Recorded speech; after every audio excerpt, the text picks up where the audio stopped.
Assalamualaikum warahmatullahi wabarakatuh. Ladies and gentlemen, we all know very well that Indonesia is rich of cultures.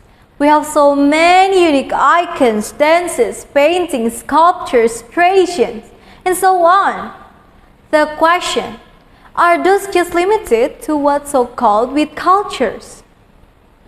So ladies and gentlemen, so these beautiful cultures of Indonesia is actually an identity of our nation.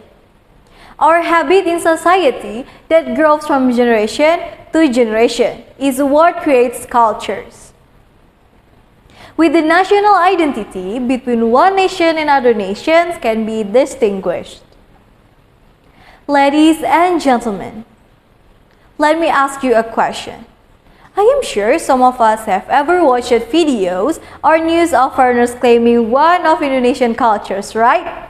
So, how do you feel about this? I personally feel angered by this.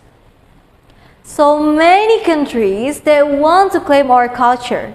So, this is the proof that our culture is very unique that other countries want to claim it. Because of that, we must protect and preserve our culture. As a generation of the nation, we have to protect our culture. Don't ever let our culture fall to the other nation.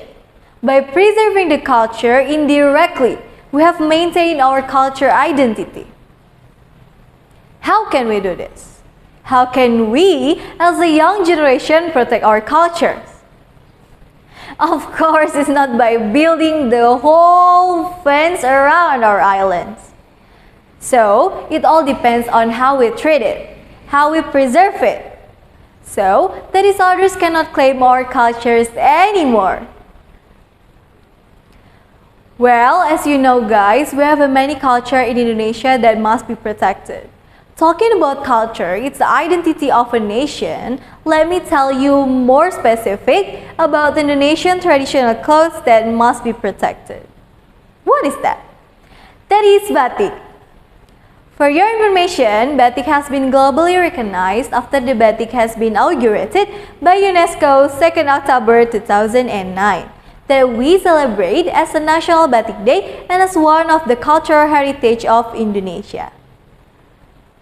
Batik is a cultural heritage of Indonesia that have a high selling value because process of making it using natural materials and unique. Each region has different batik motifs because every batik motif has its own characteristic of its region, such as batik in Lampung may be slightly different from batik from Java. As on the batik motif, there is a cigar motif that indicates the origin of the area of Lampung. We can use batik anywhere, anytime. No matter what the different motif is, it's still batik from Indonesia. As students, of course, we can protect batik as simple as we can do, like we always wear batik school uniform. As simple as that, we can show our culture identity.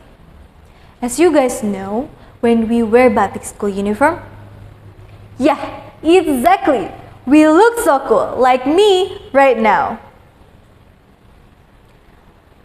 Ladies and gentlemen, have you seen G20 before? As you guys saw and knew, leaders wear batik at welcoming dinner at KTT G20 Bali before. And of course, they look really cool when they wear batik. Do you guys know what the reason of the leaders wear batik when attending a G20? Yeah, the main reason is this G20 organizer want to give them with something special from Indonesia. And that is batik. Yeah, so it is the very smart way to promote them about our batik. Can you imagine that if 5, 10, 20 years from now, batik will be the most expensive clothing in the world because of its uniqueness? Yeah, we never know what future holds. Because of that, we must protect and preserve batik for being our identity, and let's be proud because batik belongs to us, our beautiful country, Indonesia. I'm Revalia Maharani from Vocational High School 1 Metro. That's all for my speech today. Thank you for your attention. Wassalamualaikum warahmatullahi wabarakatuh.